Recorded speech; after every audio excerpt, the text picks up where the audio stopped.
ne gina so na fa to abamaye nyema bebre ne aye badodo na nso na aka ye ntumi yeye se wo kasa wudi di aka ye ntumi yeye nko achi a de aye ni nyina besai ye to abama Dr. Mahmoud Bawumia na ombo de aye no ho ban na oni ye nkambom na de aka ye ntumi yeye no so no ontumi mbo aye den enye Dr. Mahmoud Bawumia abano sami okuse ye mfa ncheche Dr. Mahmoud Bawumia wambeti akoma nti nabano ye mfa ncheche ye som ni njina ye na so prekope na ye nto aba emano Thomas uchinkwa Ghana fo bebre enye nkranhye ewo wa achievement na wa achieve nim ebusafo baye na wotwe baako na wotwe mienu yanko the business of the day ensem bi ninam niam bi ninam ena buku bi ena Agyapadee ena yesi nana dodan kwekufo ado ene na busu atro buku bi ena omo implement buku no ena buku ni mu niam anko na omo yusu niam bebre wenye new abato ombre na aso aka 4 months ekotoba NDC for strategy no tactics omo yusu efitete eno no omo yusu omo sua he omo sese mu ba kusi. Let me put it on record and put it on record here. There is no such booker MPP ni bi atro be bia ye friend Agyapadee NDC for creation, and this is not the first time President Kufuor so kro mu ye bi omo friend of the Great Ashanti project. And also the same thing. Samu bebrebe kaya. That was the time NDC for catch Ghana for you. I said President Kufuor be your mampenia. Obeyi capital ne fin cry. Not their kukumase. Na na don so ba omo ka the same thing. Omo so obeyi capital fin cry. Not their kochebi. In fact, omo kaya ka say President Kufuor. Why not just obefa epono fin cry? E their kwa Ashanti region. They did it. They said it. The same NDC people. Na e kamia ko say afi bia ye beto abebia no. E say NDC for fa intro mienu miense bi no mo denante. No mo hope say Ghana for be so no matter aba momo say ye beka say NDC nipa ye campaign or ka policy enyina so ye mfa to aba mo nye bida omo de ye mienu ye be di atam ne ya threaten wo ne the violence aye elections no ye to so mienu no ene say ye be twa to opponent no so ne ya chekere aso no ne ya bompa ye say nipa na okoto aba ne beje ntro ne sum no matter aba etia no enye ne in the 90s they going to the year 2000 elections. NDC for say Kufuor will sack Zongo people from Ghana. Ye kwa elections no. Omo nante Ghana ha nyina ye banners. E de bobo posters bobo Zongos. E ka che Zongo fo nyina say sa mo to Obama Kufuor ne MPP fo ma pam Zongo fo nyina fi Ghana. Na omo mpom asem. Omo say Kufuor will change the capital to Kumasi. Omo ka che Ghana for say Kufuor say ye to Obama no be yo mampani a on any party MPP for your man say you be capital ne fin crying. Na Kufuor de Kumasi because I Asantini. NDC they did that when we were trying to come to office with President Kufuor as a flag bearer. Say Kufuor will carry the sea from the coast to Ashanti region. Catch a Ghana for you and say President Kufuor munim na sa moto Obama na on any MPP man yoko na your man so be fair prono e fin crying. No de Kumasi. This was the NDC in the early 2000s. Answer never called the year 2000 elections. When omu cookie omu no aye, edo 2 MPP so. 2004, omu kache Ghana for you say President Kufuor any broni bi akwa kowo. Broni ne fene gizeyazi na wawon tafo Paul and Peter. E transfer to papa so. E kache Ghana for you say eno ye dwamanfo, eno ye say, say be on be gu ne ho fi. Na ya to abetia no. Se ne ena gizeyazi ne ntafo Paul and Peter beba. But in the year 2004 elections, NDC for no one trouble to President Kufuor so. Hotel Wawa, almost say President Kufuor your mind seeker, with your mind seeker, they are called hotel, Africa Region Hotel. Emma, Ebu baby, almost young demonstration, Eka won some bebre, simply because I see a day and trot a swano near to a Betiano, NDC strategy. Going into election 2008, the Great Ashanti Project. Bank of Ghana missing gold reserve propaganda by and the general secretary of the NDC. Ye call into 2008 elections. No we kuobi. Ne friend say setting the record straight to Sebibisa. Now, why you say we kuada bia ba press conference we try and trouble kwa na mienu. Okanya kaye etwe woni newspaper mu say President Kufuor ni naban ewia Ghana ye go the World Bank of Ghana nyina e de kwa bruchiri. He said that and published that in his newspaper. Fifi Kote, General Secretary of the NDC ene.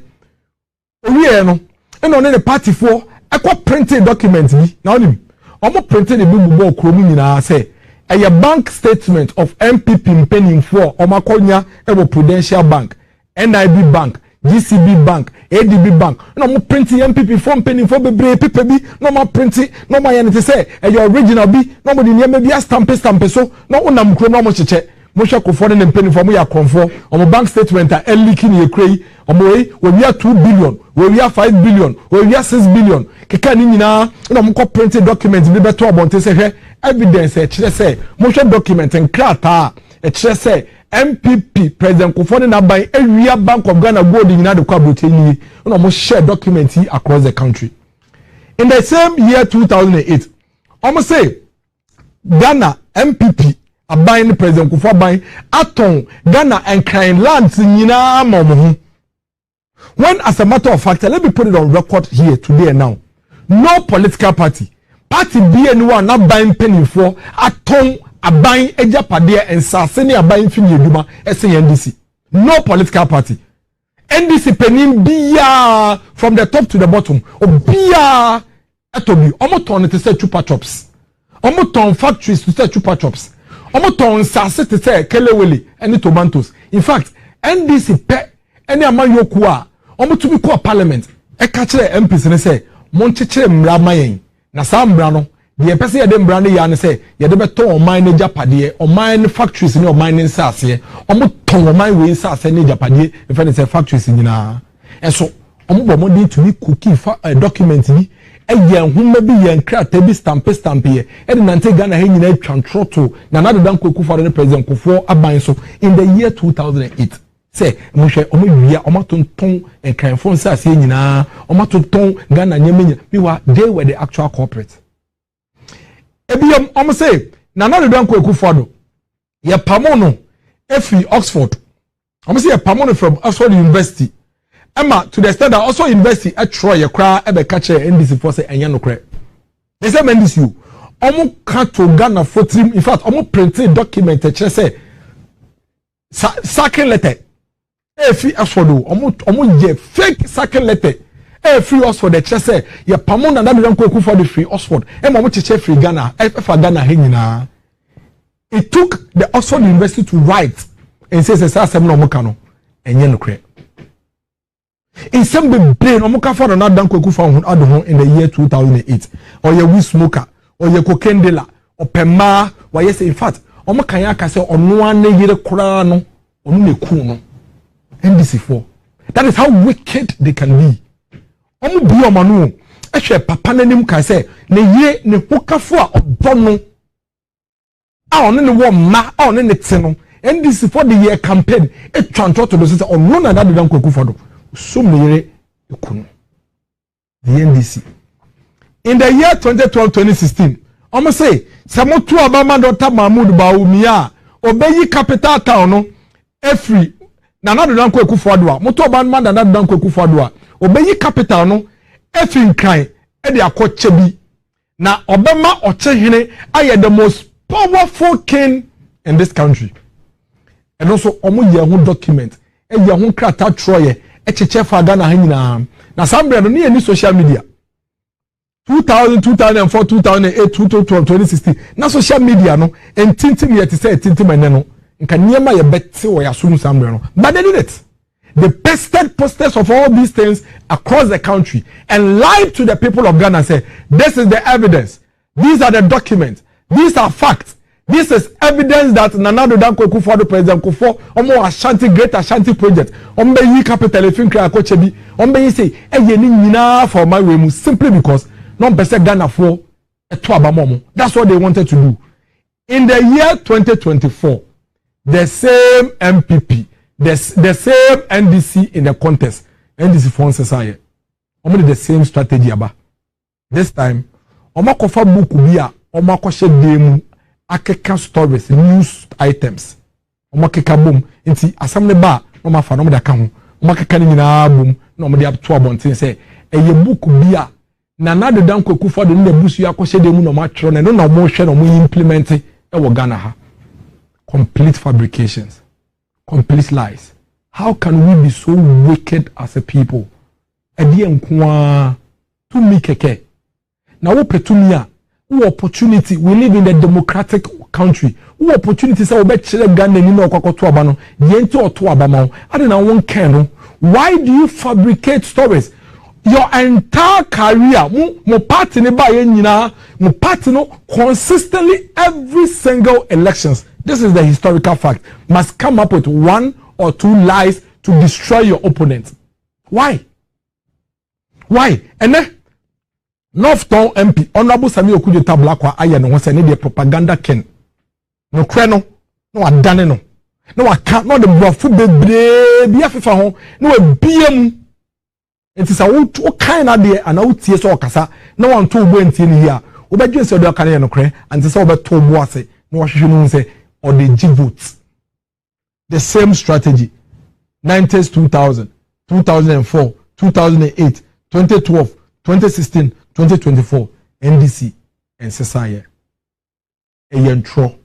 No creba componim. Complete fabrication. Book from Fred Agyapadee NDC for net nase.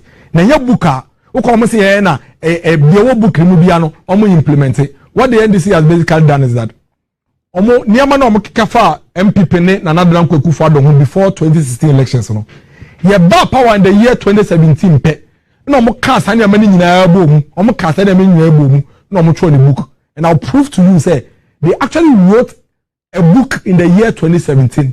Change that book in the year 2020 by simply putting together all the stories and news and incidences between 2017 and 2020, and they named it as an Agyapadee document. It's what they are what kind book now? Who feel say a book I tried that near woman ebem is a complete fabrication. A near ya reporting in news in confor articles or matro stories and confor market boom no book in the year 2020.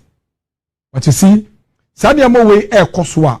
Some of us are not surprised, and this goes to my Gen Z friends. This is the NDC party.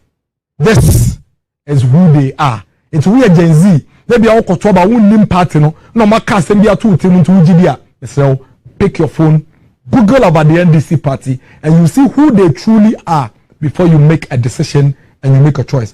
Omumam penino dio manim nanka se bien anu aka se about wombre ebeswa and chokakra the film near there. Moment have video the okaye. Listen to what the former president himself said about lies during elections. MRP, you know, say it drew election timer. Na amanyo kubia epre. Nti ne obeka bia ama nipa akoma dane ama eno na obeka. Nti entra now the film. No clear now the film. Ya the frefra. No clear no ho yenka na ya the intro film. Nti dia obeka bia ma nipa adwen adane ama ono eno na obeka. Nti entra na dia film. No cry, not your film. This is a former president of our nation.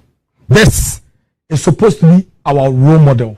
This is supposed to be the leader of this nation. This is supposed to be the statesman of this country. Telling the young people of this country, say, I'm not one brain asun.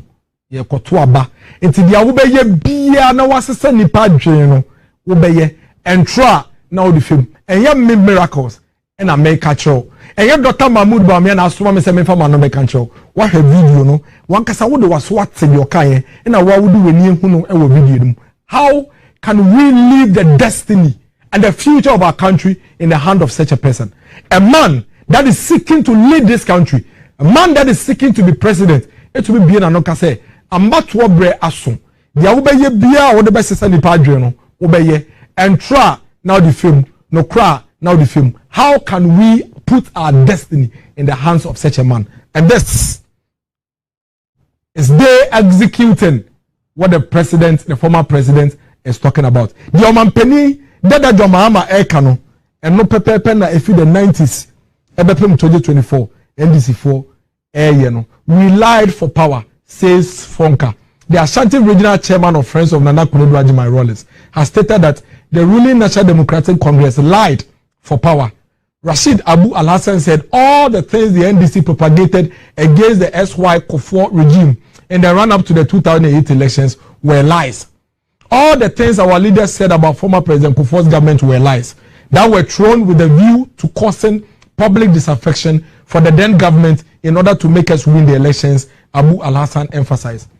Or say, and somewhere ye penny for any ye party no, ye kafa pampeni John Kufuor no na ye ntro no kreba kukrampo enim ye kanesa akwa enye ono pe na wakasa asem no momentie dia fifi kwete otwa ntro for pampeni Kufuor ne MPP aban in the year 2008 elections Ghana for gina sound tro no so because it's over the documents by omo printed documents so na mo printed Agyapadee book here you omo printed for Ghana he nyina anti we Ghana ni na book document bank statement a che say omampeni Kufuor na ban wi Ghana gold nyina akwa abrochire and omo bank statement o wi Ghana scan nyina wo begedi nti no kre Ghana for bebreji die na ye to abama ndisi aban ye to man wi na onya appointment omo ye deputy finance minister and a parliament minister na tanya bia in some na wo ka fa omampeni Kufuor ho no wa ba bem wahu wanya nyina so wakohwe gold no e ho na say eni ho mo mentie dia fifi kwetikaye. Defense. Since then, have you had any evidence that indeed the MPP administration has sold the gold reserves? Mr. Chairman, in all fairness, I mean, it was not long after that when it was obvious that the story was not true. And I was one of those people who clearly spoke to it because there was no basis at all to the story. Did you use the same medium to publish that what you put out there boldly was incorrect? Did I use the same medium to say so? Yes. I used even a greater medium, which was my voice, which traveled much further than even the paper traveled. The chairman, this is laughable. This indeed. This is the General Secretary of the NDC. Onaso on call baby what is the nkwanchen. The Bible nyina say the new lie omo cookie e dey ahye book mo omo fe na Agyapadee book no mo twa omo achechire ato wona omo dey asoaye no the Bible nyina say bebem na se nyama mboa na se bem na se yegire no so to abama NDC a do kai in 2009 after Owini power no saa na obeka che Ghana for say book no dey na yenim ya na ekeka mu ne dey so a omo. This is the NDC for you, and that's why we are saying that we shouldn't allow them to hoodwink us like they did in the past. Remember, my mom quite no one dada it is no one dada and none na akano. Mo kai say me catch them say long before the Nadu Danko for the bar beam as far back as 2008 and the NDC for sure say omo kan sem omo try so omo be ma achem for na sante for ntemum tokwa bia bem ntomo hyase say na Nadu Danko for the samoto obama na obeti asanteman ho den so obeti asanteman tumi so obama asanteman ho de akoso na asanteman na obechiche asanteman sha se omo preji omo ho eko agina ho aboa emaga na manyina atumi aboa ye ho akabom no eyene na Nadu Danko Kufuor se wo ogidie se na Nadu Danko Kufuor betumi ate asanteman ho den so a na menim omaya wo film eti ye ba mu in the year 2017 pe and then this is for Ekofa the first book that book no omo to the Achim Mafia plan. This is the book, the Achim Mafia plan, the way forward after Nana Akufo-Addo. The first person who posted document way NDC Nibutras and the Kwaku Yenchi who posted on 14 January 2017. This was 7 days after the Nana Akufo-Addo has been sworn in as president. The way forward after Nana Akufo-Addo is sworn in as president. And then omo tro book no essence no medi kan akato Ghana for nyina say no nado de oni achemfo ba o mecheche o man nafa no mama o man no ete say Ghana no ko meyi capital efin kan e de akoche bi o mema asanteman ho de so aba fam o keka sa na mani nyina nti o kan yema no o kan during sa campaign period nyina bomu de share book mu o de share homem right after Nana came to power. This is what they did. O kan book na bedu baby o say as for Alan Chemantin, his popularity once more has surged up with both within the party and the country. In all honesty, he has made so much gains for Nanado and our 2016 campaign for Nanado and our 2016 campaign. So we must be careful dealing with him. In spite of the good works by Alan, he remains the #1 threat with the potential to stand in the way of Kenuforiata becoming president after Nanado. NDC for a true book no. Sabe esane se niswade nuswa na adwen no anye embro bia adwen tuntino. Omo ye mistakes nketenkete bi wade na omo tro yenim. Ye be pa hu entoma akere mo. In this book, 2017 version of the book no, NDC for true wo mu say omo ma ne ye te say Nanado eni nebusu ya omo adwen say Nanado fi aban mu a Kenuforiata ne ba bedi Nanado ade. Enti according to the NDC, this was supposed to be a planner. Nanado dan kweku for the nebusu ya for follow. Enti Kenuforiata eba bedi Nanado ade. Nemom omo de omo adwen mu no omo se nipa obetumi ya ha Kenuforiata kaka na ye Alan Chairmanten. That is what they put in the book. It is a utifie. That's how kind book we say. Of course. Quickly, why have a book ready? Because no most ya book ni ade no, obeji ni na die follow. Ameka say mincho. Omo 4 versions. They have done 4 versions of this book. Now, what kind second version no? Now what kind third version no? Now what kind fourth version now? Who say there is no connection between the 4 versions and this 2017 version. Because 2017 the year in some of them during campaign time, efa Nanado ho omo kekabo omo nti. Omo twenya ye wura 2020 no. No more year a second version. In the second version, what they did was that Niema SCC dada between 2017 ye ba ben mu no bepem 2020 no no mo kan nyina abo munti omo first story we are online story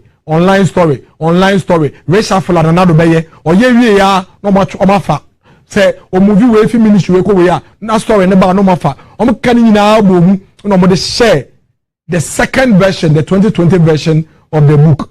Sambre ni mwa ena minerals income fund, minerals investment income investment fund project na ban pese oye in ensuring say ye betumi enya ye sika ye gudie hu sika no bebre ne yetumi de acheche oman no Ejapa project na no ba be no sambe ni mwa na Ejapa project ne ba ye nti omu hu say now this Ejapa project has come and hu say ma ye bebre pe na omo sesa book reading from the Achem Mafia plan to the Agyapadee. And clearly, there was a 2017 book that was completely different. That book was a compilation of entronic propaganda. Omukafa na nadu dan kweku fado ho. Ina mo twenya ye do 2020 no. Ina niema SCC dada no. Omuka ni nyina bo mu into a book. And I'm afraid book no Agyapadee, and the reason why they call it Agyapadee was because Tamanasa Ejapa project in a basono propaganda omo de fam no say Nana Danko Kufuado any nebusia for air faga na gold in akọ. And as Ejapa project be a very popular term in Ghana. Somebody the title of the book. This book na 37 pages. The very first one omo here in 2020 no. Enti if you work on bibia ba no omo de akohyem. Bibia ba no but enti asem ni sie na anase nkomodie ni start say ekoswa no mo kan stories na no ma revise no da share book ni na you see esa say we kan hu book no ba akubi e painti so we sa screenshot na o ma seke ho na say hey enti we zo book ni enti we zo book ni enti na beti dey bi mu ka say oh na book no say yen trompo a say dey wo mu bia no esisi enye no kre the fact of the matter ni say open ne kofa any of the books na kan wo be mu say content ni be what 37 ni mu no any 38 pages ni third version about current one no e the 39 pages asam ni see ya no ma update no ma put it no out but esa ni say one kind book ni na completely nti unya hu person oh say dey way nti na we so wo book ni without really comparing. And I can tell you if you compare all the 3 books 1 2 3 4 versions of the book you realize that are completely different. Ebusiafo na sebi madaroma say ya dwen ye aduma kra say ya dwen ye aduma kra ye mbisa ye ho say na na don kweku fo de na ebusiafo tenaze say ye be fa Ghana man na ye be ton afa na omo tro book no na book no omo call printing press e ka che printer say ya tro book e de ba be che Ghana afa enti yesrew print book ni man na ye nkoton book no because me kan minua madam for pa Eugene say to or journalist e wo Kumase or say I first came across this book in 2017 on KNUST campus. It was a hard copy document. That is the Agyapadee book or document. Is it real or fake? It was said to say, or no, in the year 2017, you know, your hard copy of sa book we na nyebia Mr. Mu. Enti nipa na mo say, omo tumi atena te atro book. Ema book no mo kremi say book ni nsem nyina esisi no. Enti sa nipa we enhu nyansa. Ema mo ko print book no or the co printing press your cover page your bibia ekoton ye. I mean, how do you even expect a 9-year-old to even believe this? 9-year-old, me about 9-year-old crowd will say them like now where you doing? But of course, and this is for a pia asayemre because omo dane semono into to one hour shabe fi said omo kano eye no kre. This page, sa page we sa ukofa first edition we ya we say this part of this document where it talks about EcoBank and Osafoma Fuba and Senate no, you realize that this document is not in this first document anymore. And see what happened was that immediately Omampeni Kufu the year in such a kakra it was Senate pepe you know muko update document no you know almost share that document no. And see esa say we payment. So when we say Oma share BBC, no more update, no more share that document here. What doing and koso.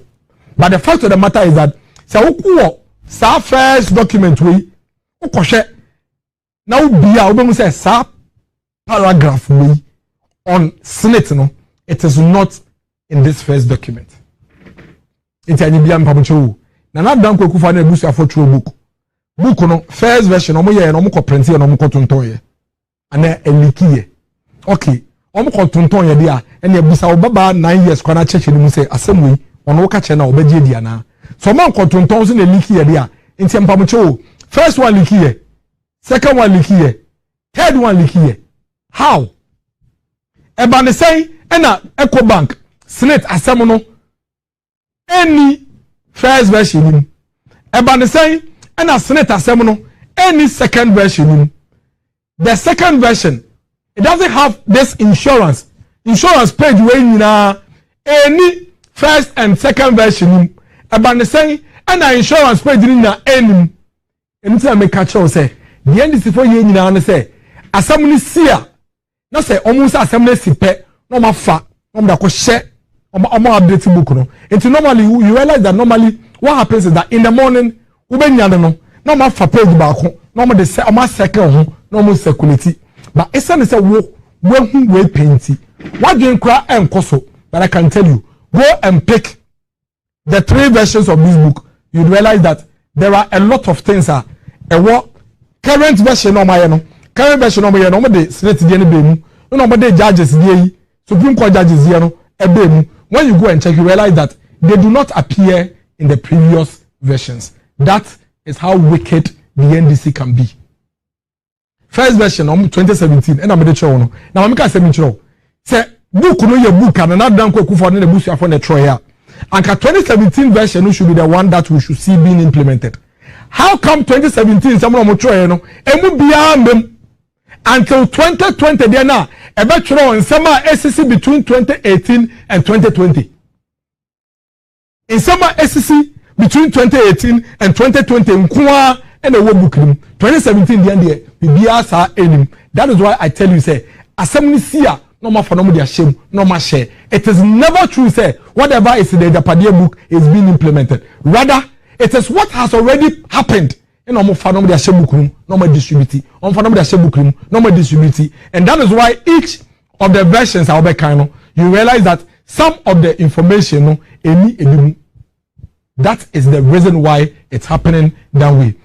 There are 4 versions of this book. And here, edu okra some part of the book radio obi article a wakwakotro Professor Kweku Aza article a watro no trauma CDG no omo fa ni nyina word for word no mo share book nim na me some question na na ekufa de ba mu no tro book 2017 and so otumi ni say Professor Aza betro article 2019 e ma ne fa Professor Aza article no tro 2019 no e she 2017 book mana. How does this even make sense?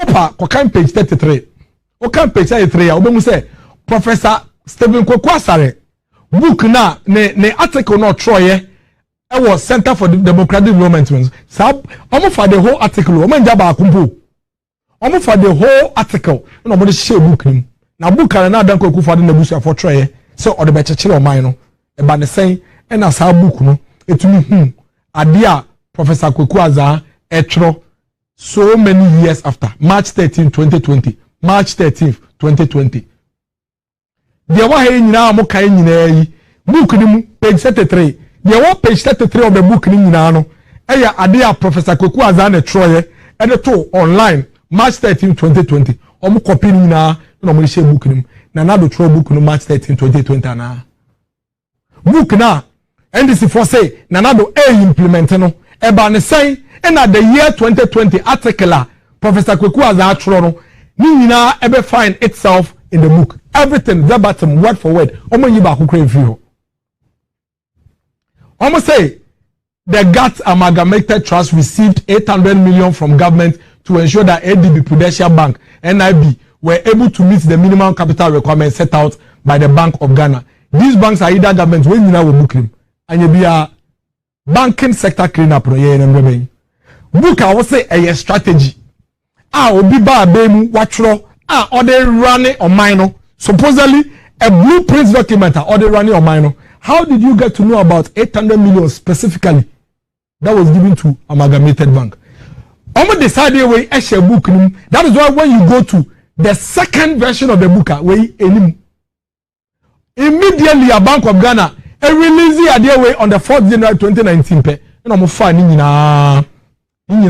Resources from GATT will be used to recapitalize the two state-owned banks to help drive and promote omo fa ni nyina no mo ko share book nim page 33 no mo tambe share page 33 eni book also be a try strategy I will implement no. The person says the Ghana Amalgamated Trust received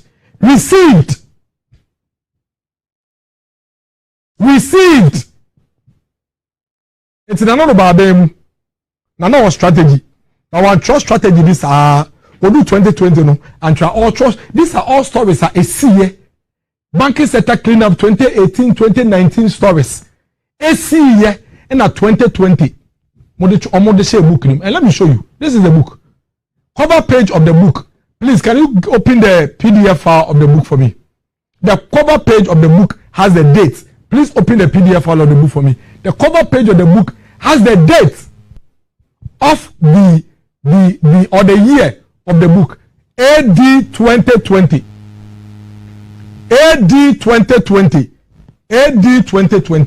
that is where you can find a friend say book no.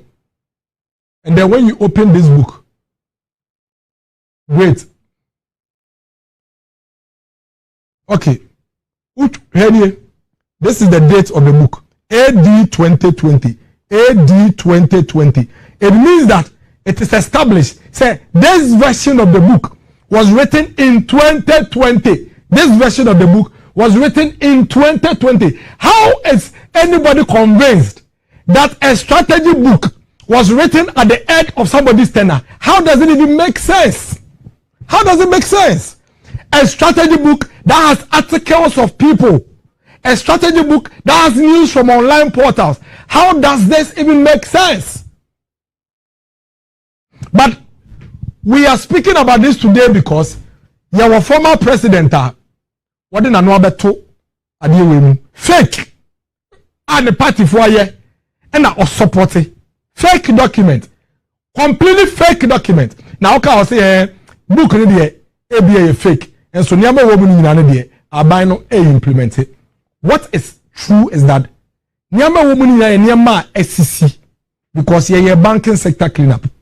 It is our true book in 2020. Now the banking sector cleanup shiba munye because they see that munye because they see that ofa book na in fact in some na affair na esi no omofa no ma update no dey shame and you of a previous version of the book sa in some na esi and no dey shame no with the previous document you see it only in the current document. In fact some of them they almost share book ni nyina o eya no be twa book no one page bi no mo dey red pen afa ho no ma share but esa say ya kan book no ye hu painti and no what 2027 say oh na say the book ni mu nyina no eno na ebe mu no I can dare you go and pick the book and tell me one thing that is in the book NCA abem every single thing that happened between 2017 and 2020 is what is in the book adia bia NC wo book ni mu no and see between 2017 and 2020 in here so it hasn't happened. But the book is simply a compilation of things that have happened between 2017 and 2020 stories, Bank of Ghana stories, individual person stories, or matro, no more the abeshim, Niama akoso dada, news portals are reporting, no more copy, no more the abeshim book. How are you telling anybody that this is a strategy document? How are you telling anybody? So this is a strategy document. To the sense to be can say a friend is saying in the book come say na dan koku fodo and in the Russian allies into no the Russia for Bekebia no be. In fact the evidence even na dan koku fodo a lot of the decisions that the UN has to do with Russia crampono or to about differently. Ghana you to about in a different way. So how do you even support any argument with that? Almost say kofa picture bi and the picture is supposed to be Nana Sefuriata the first. Nobody has book him. I say, almost say a chem for Beji or minor fa into almost far picture. No, two kind book now. Who says a good picture way? I will book him. And according to them, this good picture is supposed to be Nana Sefuriata. Mr. February 1st, 1896, exiled Prempeh the First and his retinue arrived at Cape Coast. Nana Prempeh the First, and then the poundful in Fonini. And so NDC for and the question book say book and another dan koku for den na busu for troy no omo nim omo hire and omo nim asante man hire so mistake omo here no omo here book na omo paper omo hunti they couldn't find a picture of Nana Sefuriata the First when omo ko fa picture wo Google Nana Prempeh the First no omo be shemu na wo gidi say Nana dan koku for den na busu e tro book na so omo be so omo de Nana Sefuriata ba book ni mu a omo ko fa Nana Prempeh picture omo mistake. Who did it? So made mistake because the NDC were cooking this and they didn't know, they didn't have a picture. Picture they put a wrong picture in place of Nana Sefuriata and they are telling us that we should believe it. A book that has Nana Prempeh the First as Nana Sefuriata is supposed to be a book written by Nana Sefuriata and his family. Assembly no more kofa no more dashe Absa Bank. Yeah, Nidin Absa no. I think the name came around February 2020. Inti abane say and a book and another danko kufa na ebusu afo atworo. Almost on be bu o mind na do ba mu 2017. Na do to make say Absa formerly Barclays. Absa formerly Barclays. What it means is that Absa na enka no ye fe no Barclays. Barclays so Nidin is called Absa in the year 2020. How is anybody being convinced that this is a strategy document? This is after assembly series no mako update book no.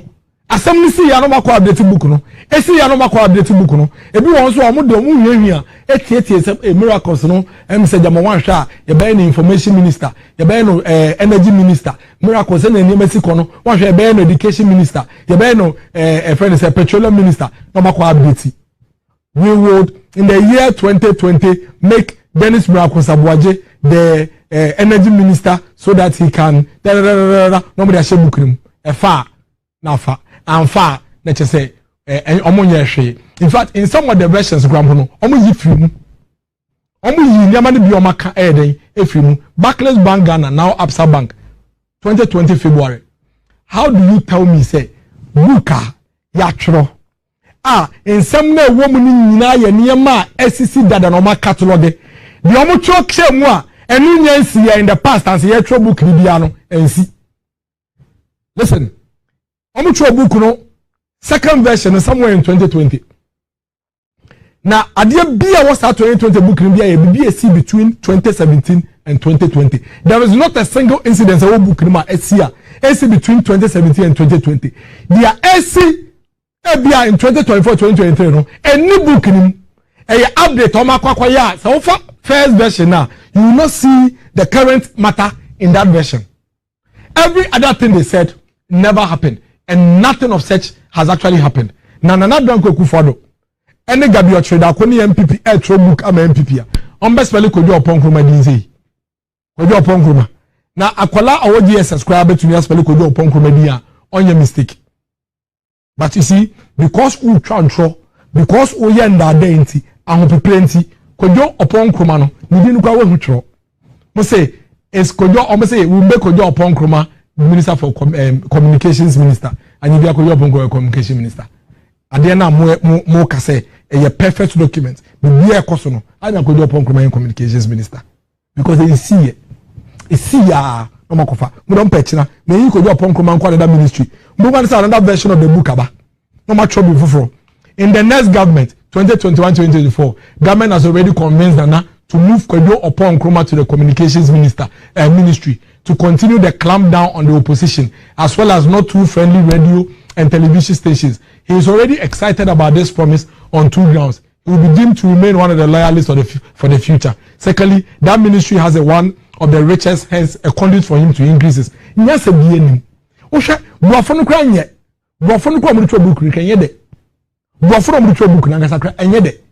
Ubakatua, or what's free senior school SHS1 crown, or Cambo Fu was a dream of deep buffoonating in cranty, and my buffon here, could you upon command didn't say this, plenty, MPP4.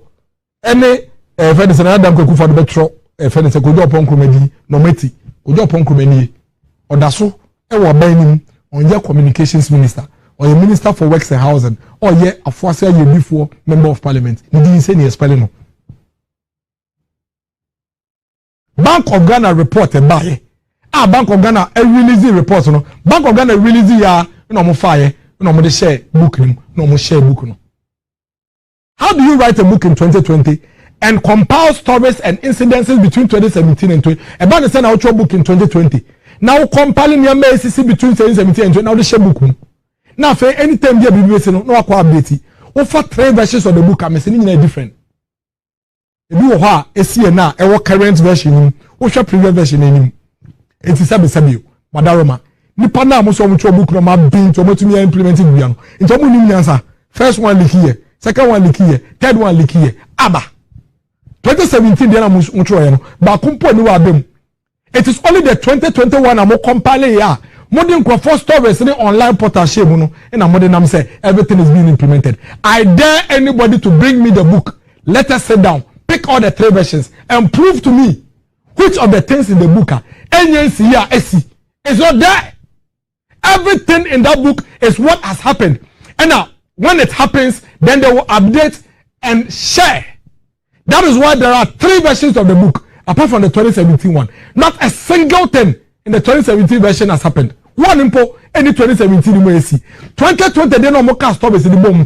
No more their child. What kind we are? I say, hey, where is here? But you see, you assume say book near 2017 or much on 2020. And in a banking sector cleanup program. Because banking sector cleanup, in 2016, number 2017 book. Why are we doing this to ourselves? Why are we doing this to ourselves? Now, I feel here, 2017 book, no, what can I almost say, can of Foriata and a Beijing and another Uncle for Adria. Into the Omu a strategy of Medican of Foriata, a Baba president. A new 2020 version of 2020 version. I feel almost say, in the 2020, almost say, the person of northern origin should be the heir apparent. Almost trying to say, Nana Uncle for Adon, iron strategy be. Enti Dr. Baunianya ba ya running mate na obuku ni mo.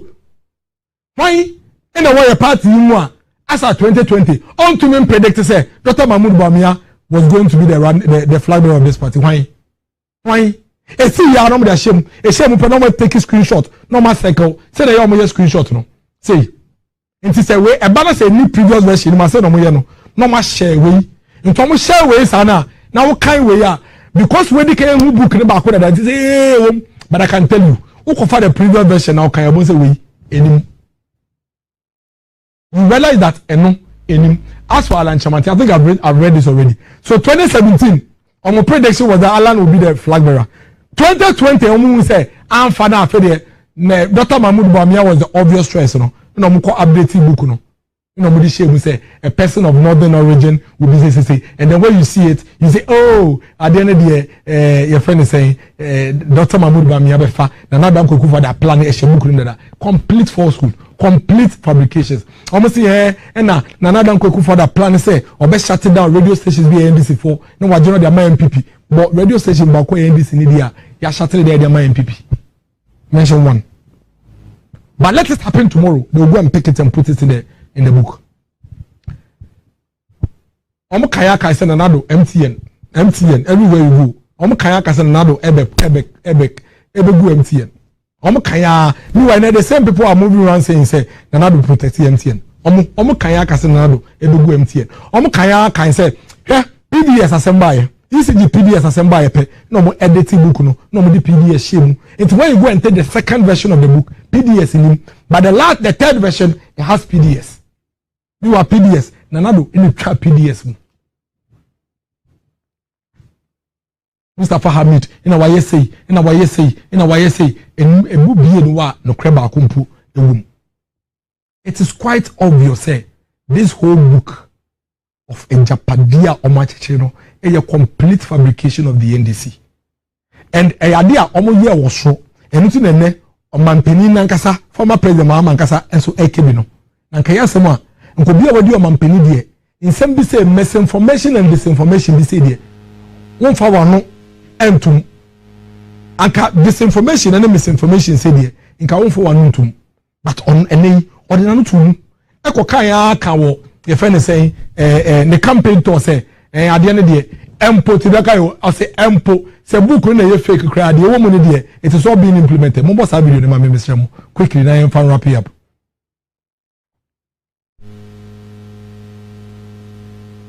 Recently, there was an issue about a document called Agyapadee. They said it's fabricated.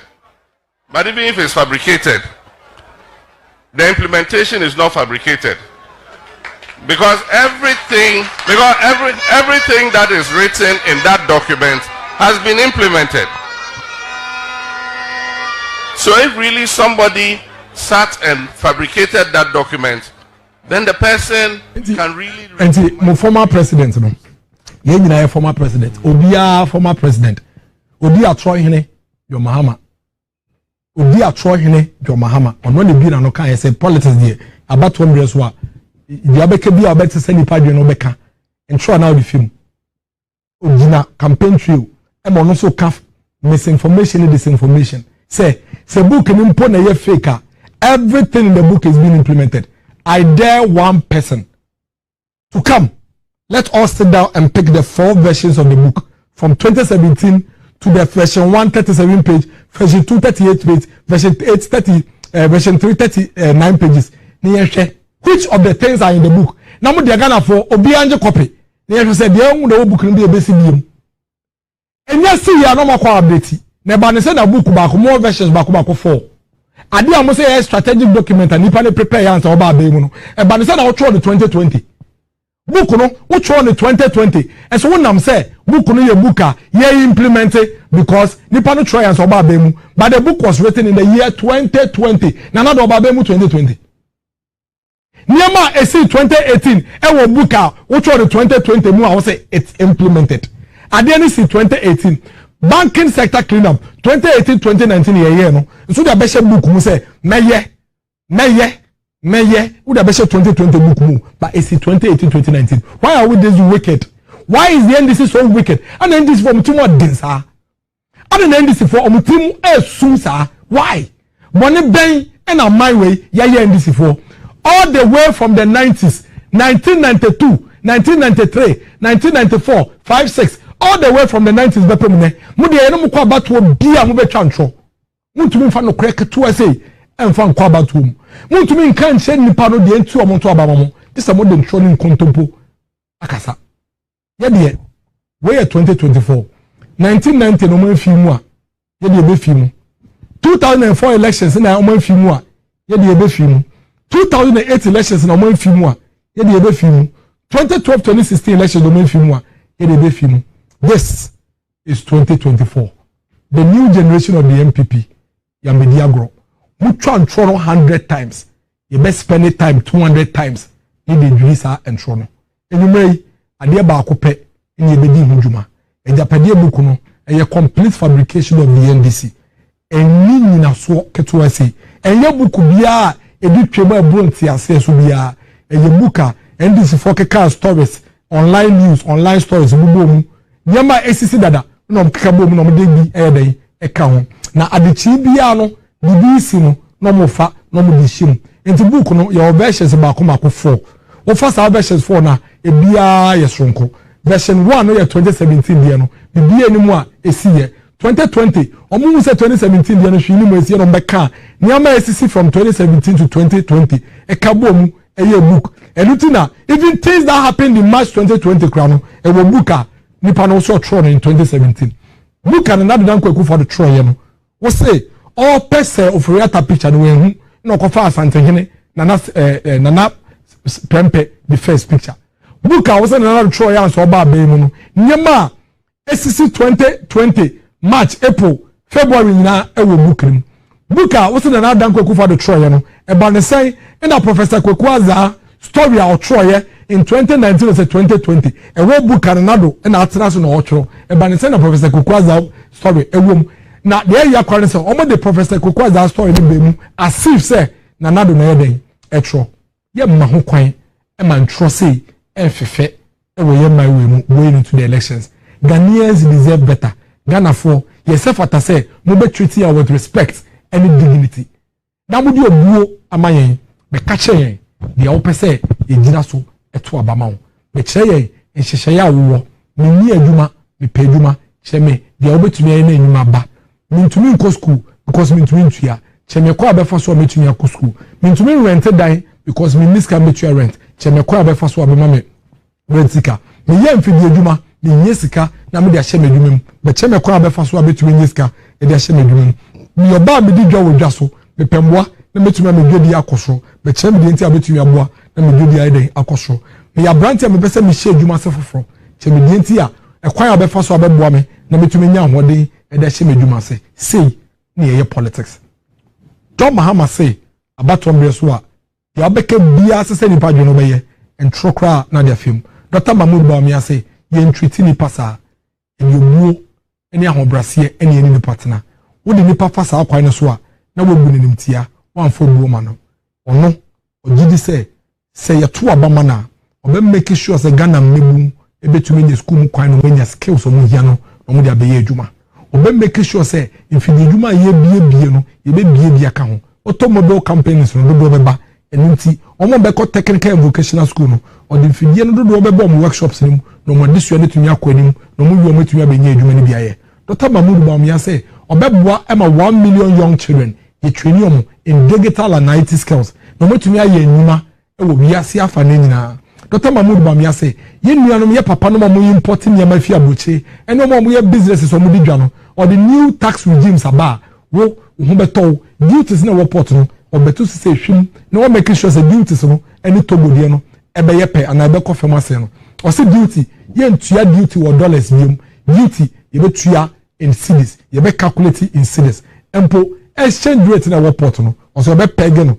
no de gina faako se na be ya wo betumi a predict na wo tumi hu sika obehia e de yi woniama o say Ghana mebu nya gidie wonimu se ekwan bi obefa so obema Ghana ene abrochiman abeye pe no obefa so no ma ene abrochiman abeye de abeye pe ogidi say we chichi what do you compare other countries ah nemu oyobi a owo enisudi eni say enisudi hu owo gidie kase se bia wo pese wo ye no sa woni omanfo ne kabom na mu nyina mo de akomakro adwenkro eya de mo pese mu ye bia ebebem oma ye nyina so a ye nyina so efato abama no ye ndiatem yen kasentie nipa yen twantro yen kasakasa nchia ye dia ne se owadwen foforo na adwen sonko de bebo man no odi ne huni ne hote owakomapa owodo ema Ghana ese former president Mahama monto abama ne wai momboa no no menya konwa no na de ono so betu ye no omeye ne yehwe aha the next chapter show. Nyame ya duma ya wada ye besa also eshia waha.